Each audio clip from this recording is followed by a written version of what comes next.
If you enjoy stories about standing up to those who misuse their authority and protecting the people you love, please consider subscribing to my channel. There are more stories like this one that show what it really means to draw a clear line and hold it. When my wife Claire asked me to accompany her to her company's annual event at a luxurious downtown hotel, I didn't think twice. I had always backed her professional ambitions. She had been putting in long hours and advancing quickly at her marketing firm, and I was genuinely proud of her accomplishments.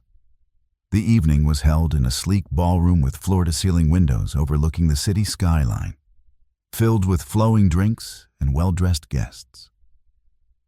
I arrived at her side, prepared to mingle with her colleagues and share in her success. But almost immediately, something stood out. Her boss, Richard, watching her with an intensity that went beyond professional admiration. It was the kind of look that treated her as something he already considered his.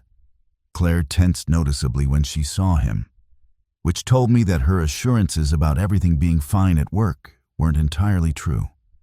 Even so, I kept my composure, introducing myself as her husband, exchanging pleasantries, and maintaining a steady smile. Beneath it all, though, I carefully observed every interaction involving her. Richard approached us with the self-assured stride of someone accustomed to having his way. He greeted Claire with overly familiar praise about her appearance, his gaze lingering far longer than appropriate. She managed a tight, courteous smile that didn't reach her eyes.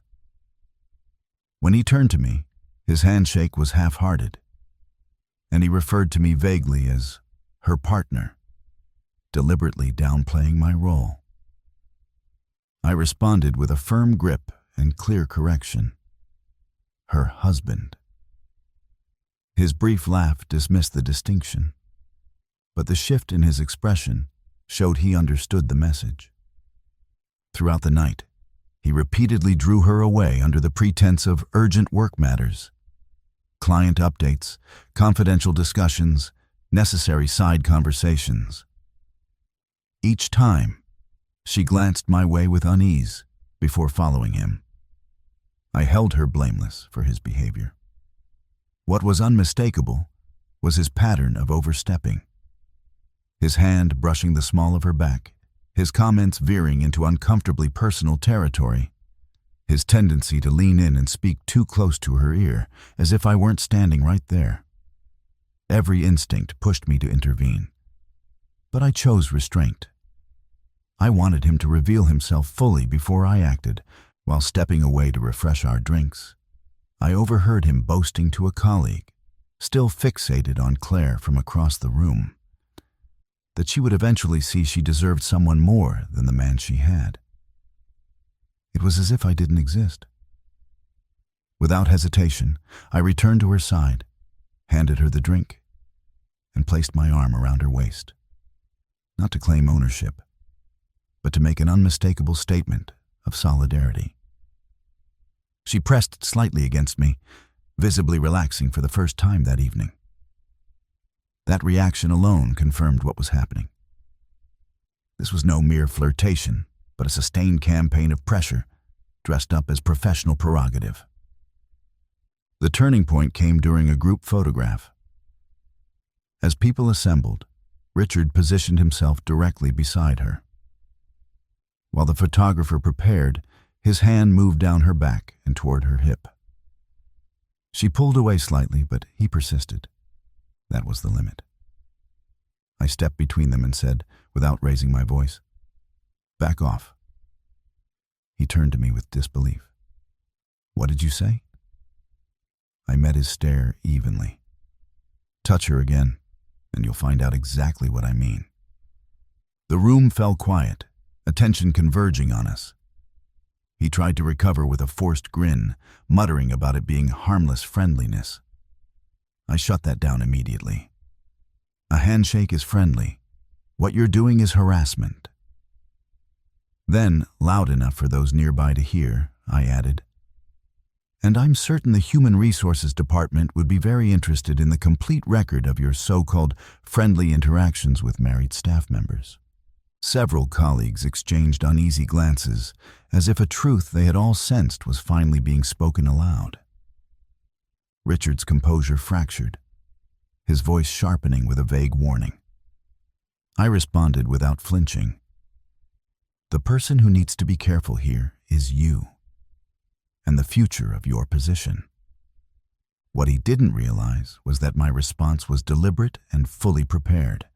A week earlier, Claire had admitted that his behavior, persistent, inappropriate remarks, late evening messages unrelated to work, and repeated unwanted invitations, had been making her increasingly uncomfortable.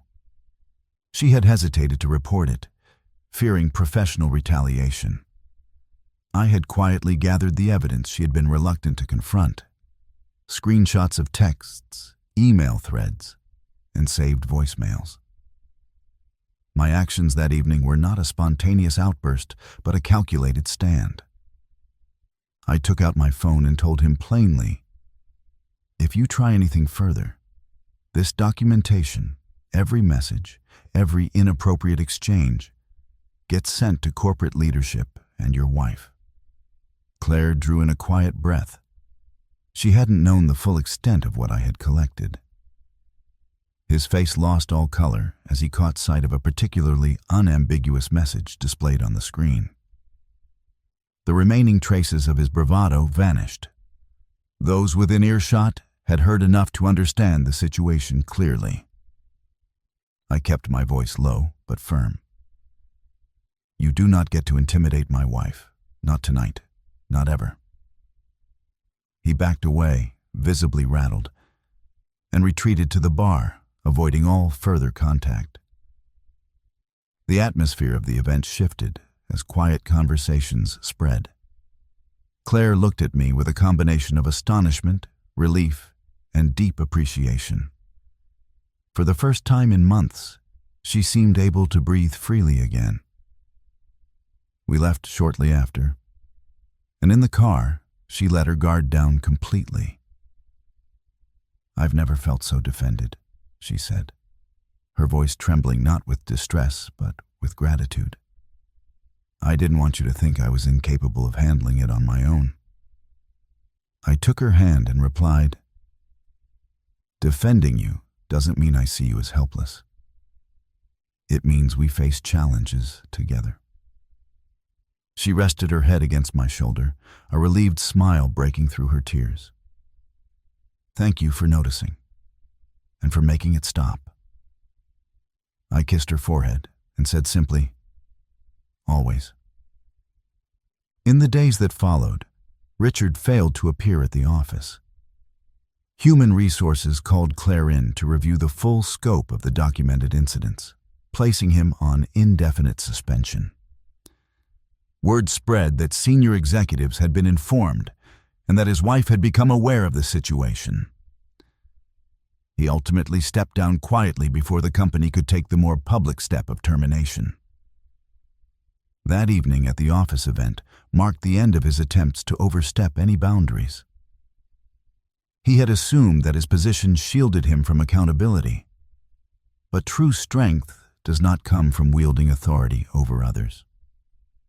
It comes from the resolve to protect what matters.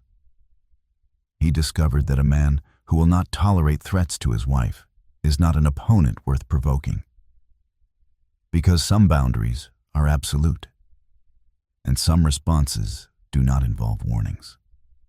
They simply bring an end to unacceptable behavior.